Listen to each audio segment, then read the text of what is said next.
Prologue. We are the architects of our actions, subject to desires. Whether fate brings glory or humiliation, mankind must learn to face consequences. Roberto de Medici. A scholar, a warrior, and above all else, a righteous man.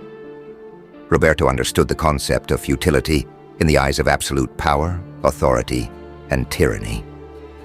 Crimson blood trickled down his dark and majestic beard from his forehead, his heartbeat echoing against his ribcage. His furrowed brow and piercing gaze stared into the looming castle, while arrow-like rain penetrated his clothing.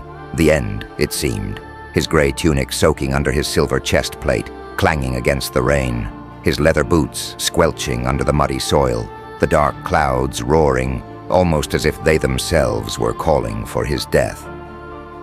An army surrounded him, arrows pointed at his battle-hardened visage.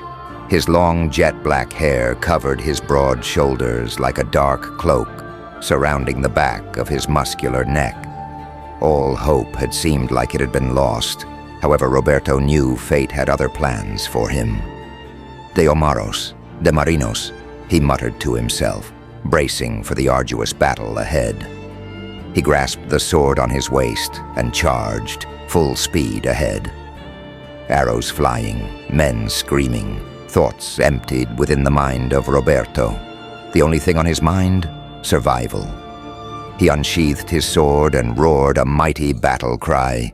Archers dismounted from their posts and charged. The two sides clashed. Roberto swung his sword with such speed the air shook, slicing through two foes. Their screams echoed within Roberto's mind. He grimaced and was met by arrows flying at all sides. Roberto was fast. He dodged, followed by a parry of another arrow. He had grabbed his foe's body and used it as a shield. A remarkable tactic. However, such a tactic was ineffective as a party of swordsmen stabbed through the corpse, forcing Roberto to retreat. Roberto knew he only had one chance to break through enemy lines. He summoned his resolve and charged into the never-ending sea of enemies. He was met by soldiers on all sides. Roberto rolled and stabbed one man's leg, twisted his body and let out a kick into the stomach of another. He had heard a cry of pain from the soldiers. They attacked, however, Roberto parried and countered and released 5 accurate slashes into the abdomen of the enemy, instantly killing him. He grimaced with every life he took, but gripped his sword tighter with every swing. Every slash held the weight of his life, and every near miss held the weight of his death.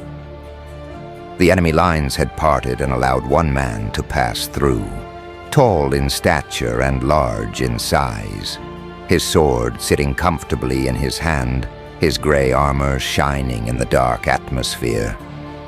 Roberto knew instantly this was the enemy commander. The dark skin and long hair of the commander glowed in this dystopian environment. The man charged, and Roberto did also. Their swords clashed. The man attempted to grab Roberto's collar. However, Roberto was smart. He twisted and kicked yet again, and let out a slash.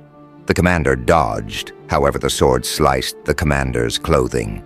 The commander laughed and let out a combination of 5 slashes, and the first 2 towards the torso of Roberto, and the final 3 towards the neck and head of Roberto. An attempt to redirect Roberto's attention and swiftly take his head. Roberto's inhumane reflexes allowed him to parry the first 2 swift attacks and rolled swiftly to safety.